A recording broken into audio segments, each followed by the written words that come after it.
السلام عليكم ورحمة الله وبركاته. الحمد لله نحمده ونستعينه ونستغفره ونؤمن به ونتوكل عليه ونعوذ بالله من شرور أنفسنا ومن سيئات أعمالنا. من يهده الله فلا مضل له ومن يضلله فلا هادي له ونشهد أن لا إله إلا الله وحده لا شريك له وأشهد أن سيدنا وسندنا وحبيبنا ومولانا محمدا عبده ورسوله الذي أرسله بالحق بشيرا ونذيرا وداعيا إلى الله بإذنه وسراجا منيرا. فقد قال الله تعالى في كلامه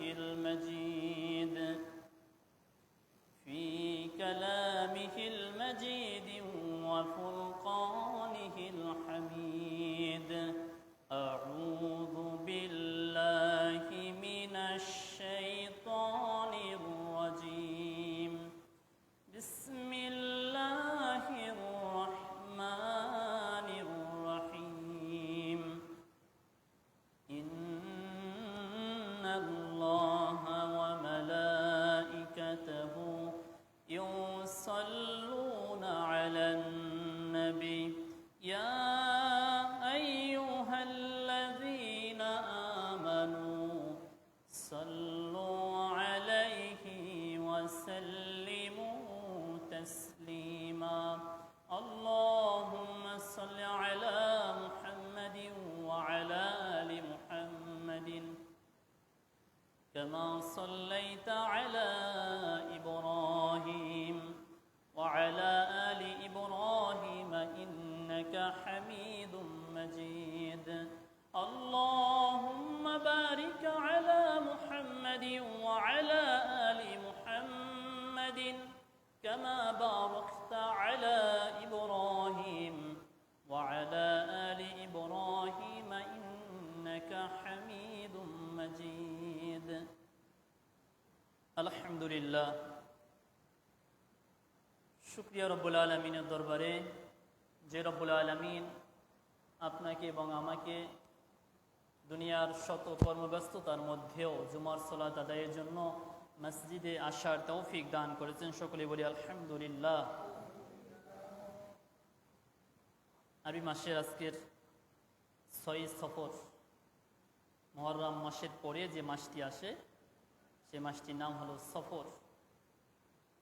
বাংলার শ্রাবণের 17 তারিখ। আমরা গত জুমাতে আলোচনা করেছিলাম জুমার নামাজের গুরুত্ব, ফজিলত বিষয়ে কিছু কথা বলতেছিলাম। আজকেরও একই বিষয়ে কিছু কথা বলার চেষ্টা করবো। আমা তৌফিক ইল্লা বিল্লাহ।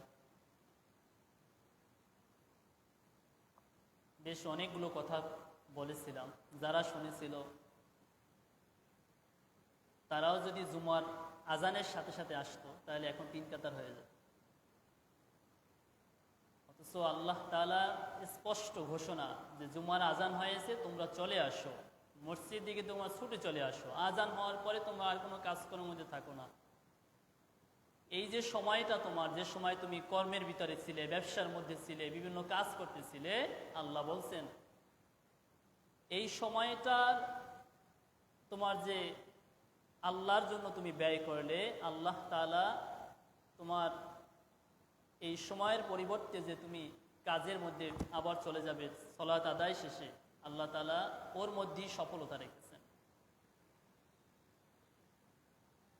আল্লাহ বলেছেন যে জুমায় আসো, যালিকুম খায়রুল লাকুম, তাহলে কল্যাণ পাবে। আজান হয়েছে, আজান হওয়ার সাথে সাথে আমরা চলে আসবো প্রস্তুতি নিয়ে, এটাই হওয়া উচিত ছিল। কিন্তু ফলাফল যা তো দেখাই যাচ্ছে। জুমার নামাজের 5টি বৈশিষ্ট্য সম্পর্কে কথা বলে আলোচনা শেষ করেছিলাম। বলেছিলাম যে এদিন আল্লাহ তাআলা আদম আলাইহিস সালামকে সৃষ্টি করেছেন। 2, এদিন তাকে জান্নাত থেকে দুনিয়ায় পাঠিয়েছেন, সেই দিনটি ছিল জুমার দিন। 3, এদিন আল্লাহ তাআলা আদম আলাইহিস সালামকে মৃত্যু দান করেছেন। 4, জুমার দিন একটা সময় আছে যাতে বান্দা আল্লাহ তাআলার কাছে যা চাইবে আল্লাহ তাআলা তাকে তাই দান করবেন। আমি এই পয়েন্টে কথা বলেছিলাম যে দেখি কে কে আমার কাছে হাদিসটা শোনার জন্য আসেন। একজন আল্লাহর বান্দাও আসেন নাই। 5, জুমার দিন কিয়ামত সংগঠিত হবে।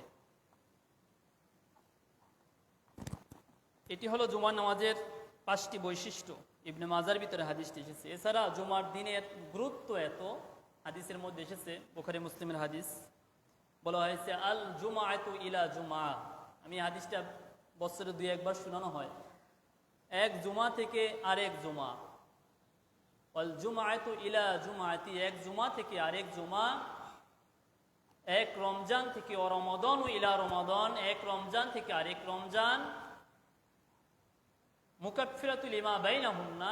আল্লাহ নবী সাল্লাল্লাহু আলাইহি ওয়াসাল্লাম বলেছেন যে এই যে মধ্যবর্তী সময়টা, আমি গত জুমাতে নামাজ পড়েছি, গত জুমার নামাজ শেষে আমি আজকের জুমা আবার যে নামাজ পড়তে আসছি, এর মধ্যে যে সময়টা, এই সময়ের মধ্যে আল্লাহর মুমিন বান্দাদের মাধ্যমে যদি কোনো সগীরা গুনাহ হয়ে থাকে, কবিরা গুনাহ বাদে, ইজিস্তুনিবাতিল কাবাইর, কবিরা গুনাহ বাদে যদি কোনো ছোটোখাটো সগীরা গুনাহ হয়, আল্লাহ তাআলা এই নামাজের মাধ্যমে বান্দার এই ছোট ছোট সগীরা গুনাহগুলো আল্লাহ তাআলা মুকাফফিরাত মানে কাফফারা করে দেন। সুবহানাল্লাহ।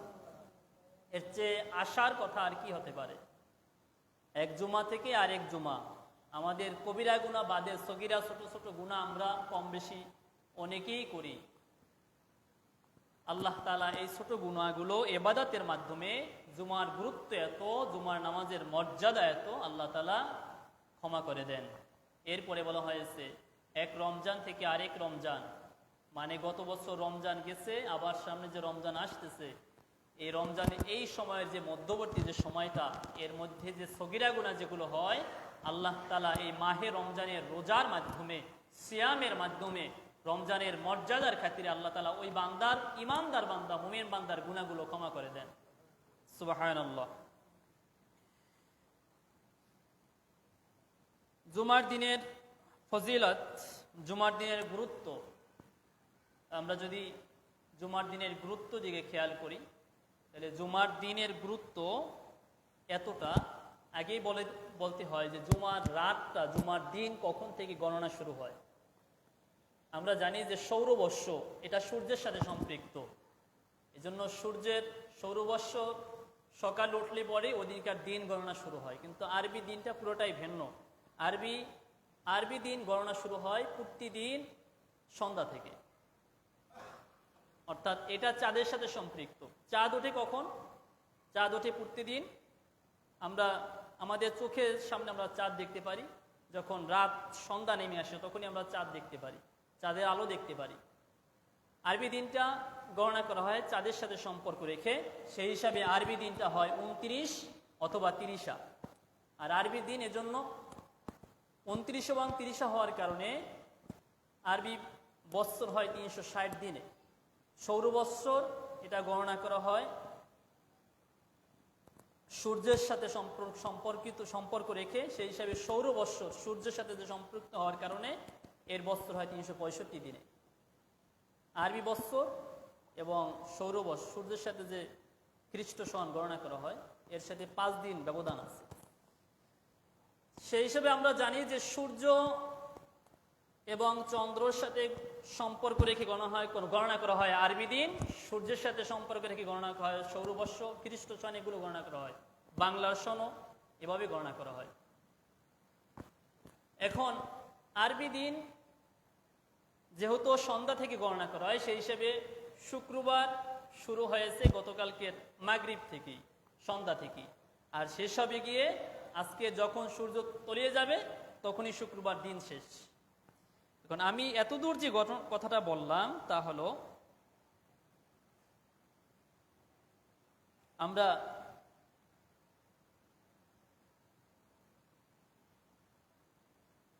গুরুত্ব বোঝাতে গিয়ে জুমার গুরুত্ব আল্লাহ তাআলার কাছে এত, হাদিসের মধ্যে এসেছে কোরআন কারীমে যে 114টা সূরা, এই 114টা সূরার মধ্যে একটা সূরা হলো সূরা আল কাহাফ। সূরা আল কাহাফের মর্যাদা এত, হাদিসের মধ্যে এসেছে যদি কেহ, যারা কোরআন পড়তে পারি, যারা পারি না আমরা তেলাওয়াত শুনবো, বলা হয়েছে যদি কেহ জুমার দিন সূরা কাহাফ তেলাওয়াত করে তাহলে তার অবস্থা কি হবে। হাদিসের মধ্যে এসেছে যে সে কিয়ামতের দিন আলো প্রাপ্ত হবে, নূর প্রাপ্ত হবে। আমরা আমাদের যাদের সম্ভব চেষ্টা করি সূরা কাহাফ অন্ততপক্ষে শুক্রবার দিন। এছাড়া সূরা কাহাফের সম্পর্কে আরো বলা হয়েছে যে ব্যক্তি জুমার দিন বাদে অন্য অন্য দিন সমূহ যে থাকে 10টি আয়াত সূরা কাহাফের তেলাওয়াত করবে। আমি মাঝে মাঝে নামাজের ভিতরে তেলাওয়াত করি আলহামদুলিল্লাহিল্লাযী আনজালা আলা আবদিহিল কিতাব, এই যে সূরা শুরুতেই পাবে, এই 10টি আয়াত যদি কেউ তেলাওয়াত করে আল্লাহ তাআলা তাকে দাজ্জালের ফিতনা থেকে রক্ষা করবেন। পৃথিবীতে বাবা আদম আলাইহিস সালাম থেকে কিয়ামত পর্যন্ত যত ফিতনা আছে এর মধ্যে সবচেয়ে ভয়ঙ্কর ফিতনা হলো দাজ্জালের ফিতনা। দাজ্জালি ফিতনা এখন পৃথিবীতে চলতেছে। আপনারা যারা প্রযুক্তির সাথে সম্পৃক্ত না তারা জানবেন না, বুঝবেনও না কিছু। হয়তো একটা কথা শুনলে আস্তাগফিরুল্লাহ নাউযুবিল্লাহ এভাবে আমরা বলবো, কিন্তু প্রযুক্তির যে ফিতনা যেগুলো শুরু হয়েছে যা দাজ্জালি ফিতনাই আমরা বলতে পারি। জুমার দিনের আমল সমূহ, যে আমলগুলো আমরা করব সে আমলগুলোর প্রথম যে আমল আমরা জুমার দিন ফজরের সালাত জামাতের সাথে আদায় করব, এবং এটার ফজিলত এত, হাদিসের মধ্যে এসেছে ইন্না আফদালাস সালাতি ইনদাল্লাহ সালাতুস সুবহি ইয়াউমুল জুমআহ ফি জামাআতি, বলা হয়েছে ইন্না আফদালুস সালাতি ইনদাল্লাহ, আল্লাহ তাআলার কাছে নামাজ সমূহের মধ্যে সবচেয়ে উত্তম নামাজ। হাদিসটি খেয়াল করেন, আজকে জুমার দিন ফজরের নামাজ কয়জনে পড়েছি? জামাতের সাথে। আশা করি আর কখনো ভুল হবে না। ইন্না আফদালাস সালাতি ইনদাল্লাহ, আল্লাহ তাআলার কাছে নামাজ সমূহের মধ্যে জুমার দিনের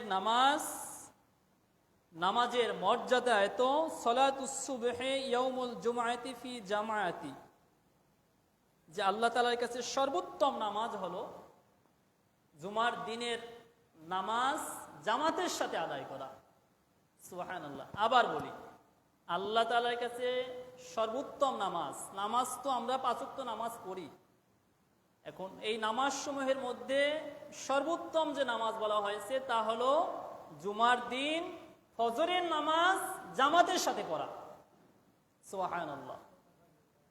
আমরা অনেকেই আছি সামান্য একটু পায়ে কাদা লাগবে, কাদা ধোয়ার তো ভাই জায়গা আছে, ইচ্ছা থাকলে বাড়ির মসজিদের আশপাশে যে মানুষগুলো হাঁটু সমান কাদা কারো বাড়ির পাশেই নেই, রাস্তা একটু কাদা হয়েছে, এই জন্য আমরা ফজরের নামাজ জামাতের সাথে তরক করি।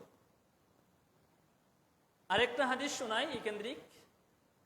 হাদিসের মধ্যে এসেছে মুনাফিক যারা, তাদের জন্য 2 ওয়াক্ত নামাজ আদায় করা সবচেয়ে কঠিন। কোন কোন নামাজ? এশা, ফজর। এশা এবং ফজর। অন্য সব ওয়াক্ত নামাজ মুনাফিক ঠিক মতো পড়তে পারে, কিন্তু এশা এবং ফজর এই 2 ওয়াক্ত নামাজ যারা মুনাফিকি করে, যাদের অন্তরে নেফাক রয়েছে, মুনাফিকি রয়েছে, তারা ঠিক মতো আদায় করতে পারে না। আরেকটা হাদিস শোনাই। নবী সাল্লাল্লাহু আলাইহি ওয়াসাল্লাম বলেছেন, যদি কেহ তাকবীরুল্লাহর সাথে আমলটা 2-1 জনে করেছেন, কিন্তু ওই একবার করে পরে শেষ করে দিয়েছেন, আর করেন না। যদি কেহ তাকবীরুল্লাহর সাথে 5 ওয়াক্ত নামাজ 40 দিন আদায় করে, আল্লাহ তাআলা তাকে মুনাফিকি থেকে তার নামটা কর্তন করবেন আর জাহান্নামের আগুন থেকে মুক্তি দিবেন। বারাআতুম মিনান নার বারাআতুম মিনান নিফাক, আল্লাহ তাআলা তাকে জাহান্নামের আগুন থেকে মুক্তি দিবেন এবং তাকে মুনাফিকের খাতা থেকে তার নামটা কর্তন করে দিবেন। সুবহানাল্লাহ। তাকবীরুল্লাহ কি? তাকবীর হলো ওটা।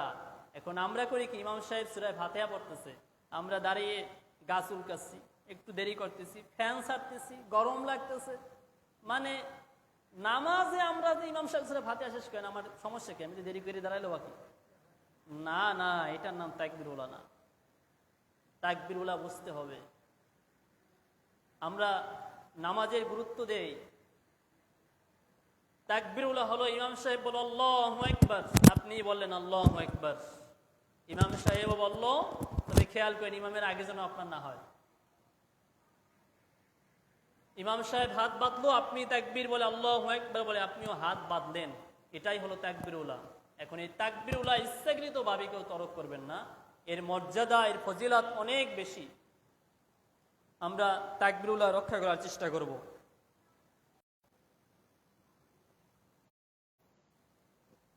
ফজরের নামাজ, জুমার দিন আমল সমূহে আমরা যে আমলগুলো করব, এর 1 নম্বর আমলে আমাদের রাখতে হবে ফজরের নামাজ আমরা জামাতের সাথে আদায় করব।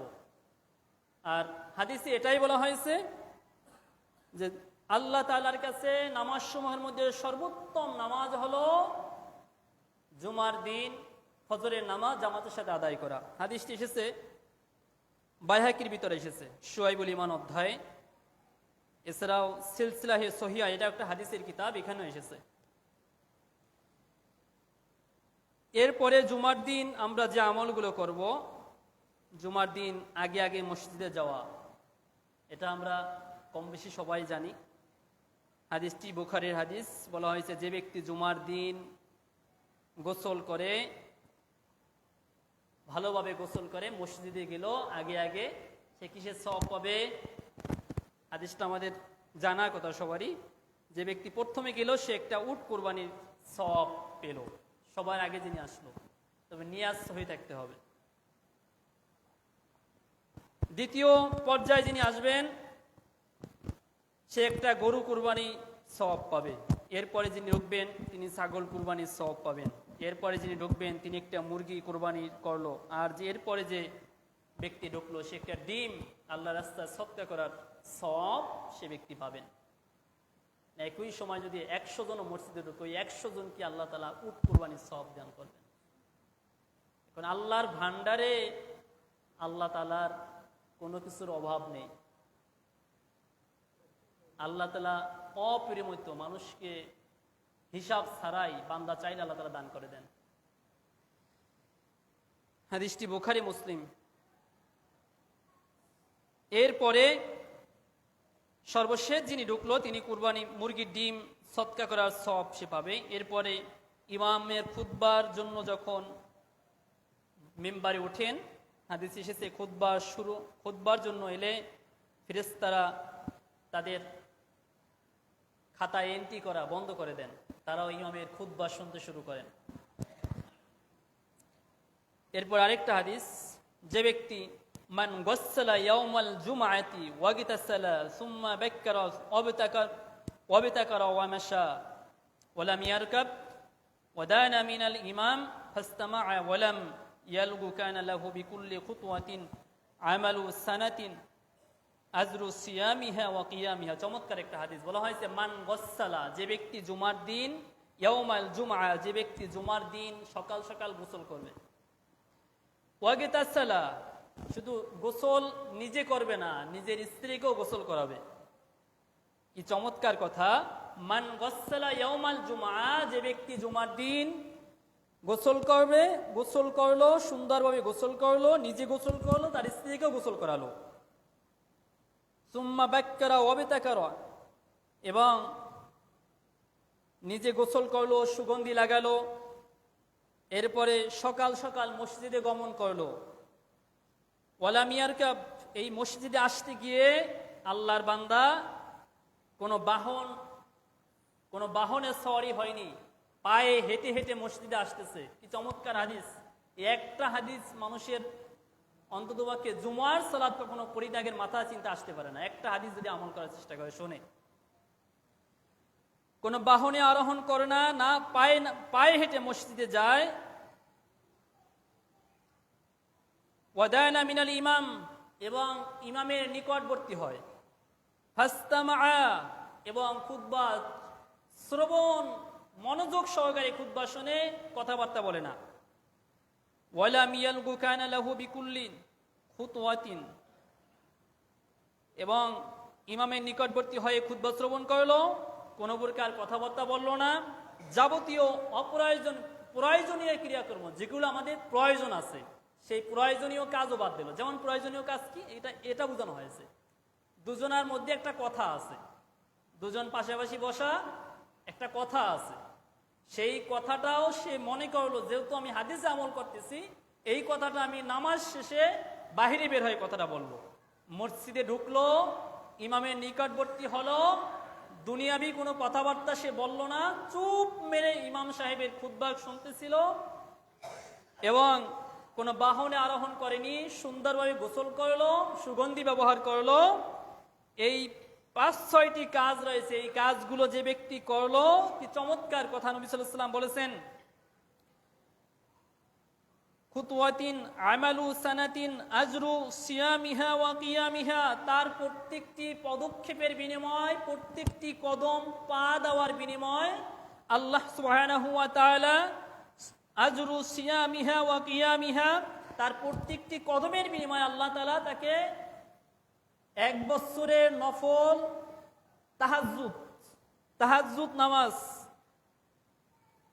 তাহাজ্জুদ নামাজের সওয়াব ওয়া কিয়ামিহা ওয়া সিয়ামিহা, এবং নফল রোজা রাখার সওয়াব আল্লাহ তাআলা তাকে দান করবেন।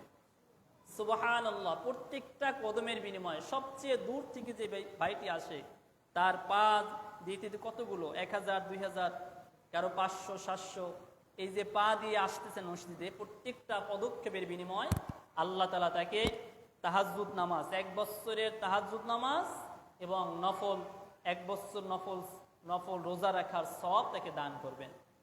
এর চেয়ে চমৎকার কথা আর কি হতে পারে? আপনি যদি বাড়ি থেকে আসতে ৫০০ পাও দিয়ে আসেন, ৫০০ পাও, ৫০০ কদম হিসাব করেন, তাহলে আপনি কি পরিমাণ সওয়াব পাচ্ছেন। হাদিসটি এসেছে আবু দাউদ, সুনান নাসাই, ইবনে মাজার হাদিস, সহিহ কিতাবের হাদিস, সহিহ হাদিস। প্রিয় মুসলিম ভাইয়েরা, হাদিসগুলো আমরা শুনবো এবং আমল করার নিয়াত করব, নিয়াতকে পরিশুদ্ধ করব। এরপরে জুমার নামাজের জুমার দিন আমাদের যে আমল, সে আমলগুলোর ভিতরে অন্যতম একটি আমল হলো নবী সাল্লাল্লাহু আলাইহি ওয়াসাল্লামের প্রতি বেশি বেশি দুরূদ পাঠ করা। নবী সাল্লাল্লাহু আলাইহি ওয়াসাল্লাম কোনো আমলের ক্ষেত্রে বলে নাই যে তোমরা বেশি বেশি করে এই আমলটা করো, বেশি বেশি করে নফল নামাজ পড়ো, বরং জুমার দিনকে কেন্দ্র করে নবী সাল্লাল্লাহু আলাইহি ওয়াসাল্লাম স্পষ্টভাবে বলেছেন আমাদেরকে যে তোমরা জুমার দিনে আমি নবী মুহাম্মদ সাল্লাল্লাহু আলাইহি ওয়াসাল্লামের উপর বেশি বেশি দুরূদ পাঠ করো। সুবহানাল্লাহ। আমরা বড় দুরূদ যারা পারি পড়ব, আর বড় দুরূদ না পারলেও ছোট যে দুরূদ সাল্লাল্লাহু আলাইহি ওয়াসাল্লাম, এটা বলতে আমাদের কোনো কষ্ট নেই।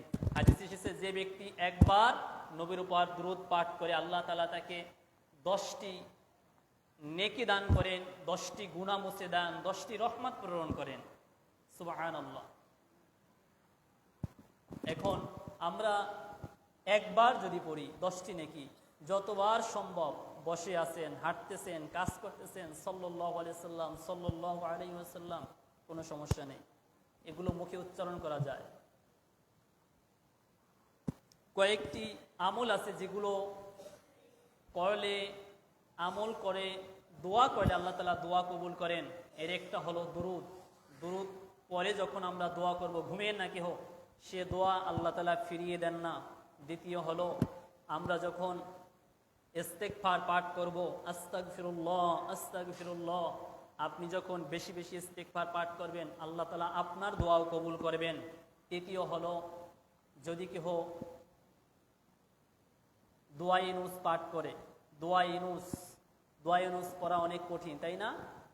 দোয়া ইউনুস, যেই ইউনুস নবী এই দোয়া পড়ে মুক্তি পেয়েছিলেন মাছের পেট থেকে, হাদিস এসেছে আমরাও যদি আমাদের নবী ইউনুস নবীর মতো আল্লাহ তাআলার কাছে ফরিয়াদ করি, দোয়া করি, আল্লাহ তাআলা আমাদের দোয়া ফিরিয়ে দিবেন না। সুবহানাল্লাহ। দোয়া ইউনুস কি? লা ইলাহা ইল্লা আনতা সুবহানাকা ইন্নী কুনতু মিনাজ জালিমিন। এটা পড়া অনেক কঠিন, তাই না?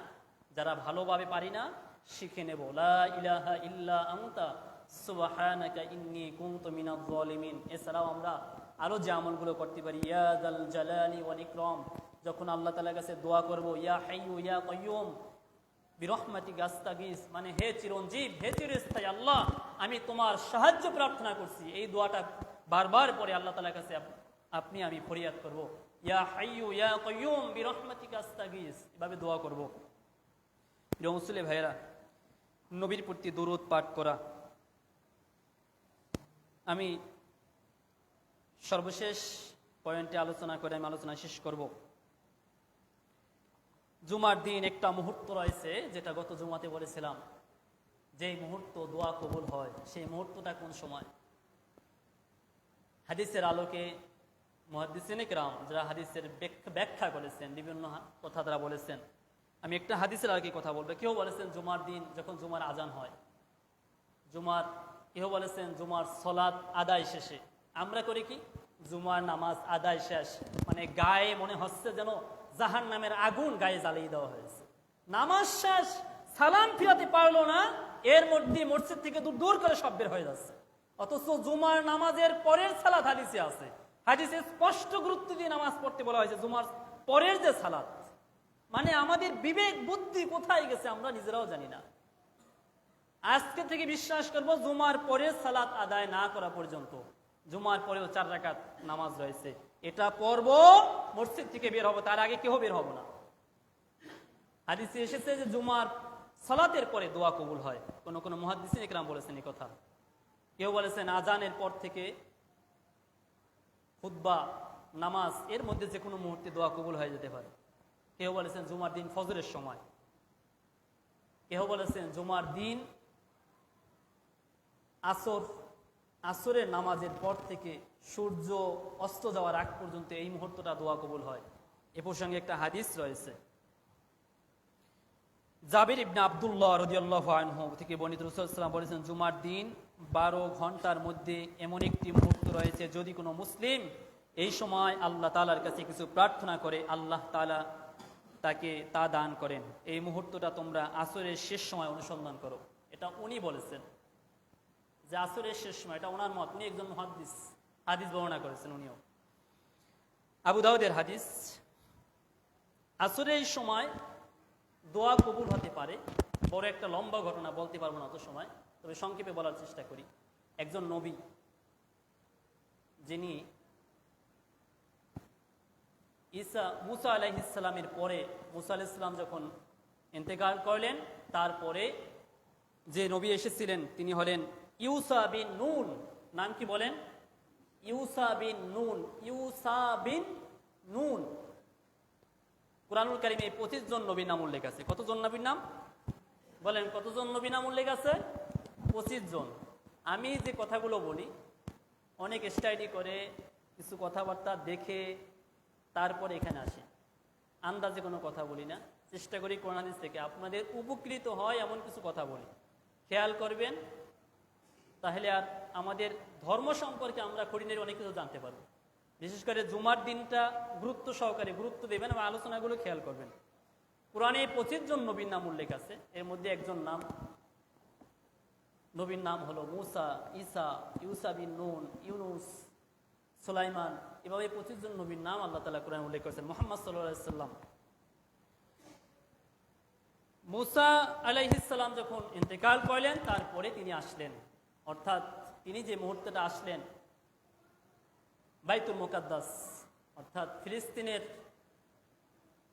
যে বাইতুল মুকাদ্দাস, যেটা আজকের ইহুদিদের দখলে, এই মসজিদ যুগে যুগে মুসলমান কিছু সময় তাদের অধীনে রেখেছিল, আবার কিছুদিন পরে বিধর্মীদের অধীনে চলে গেছে। এটা যুগ যুগ ধরে এভাবেই চলে আসছে। পৃথিবীতে সর্বপ্রথম যে ঘর আল্লাহ তাআলা নির্মাণ করেন সেটা হলো কাবা ঘর। কাবা ঘরে 40 বছর পরে যে ঘর নির্মাণ হয় সেটা হলো মসজিদুল আকসা, ফিলিস্তিনে অবস্থিত বাইতুল মুকাদ্দাস। এই বাইতুল মুকাদ্দাস বিজয়ের জন্য তিনি যুদ্ধ পরিচালনা করতেছিলেন।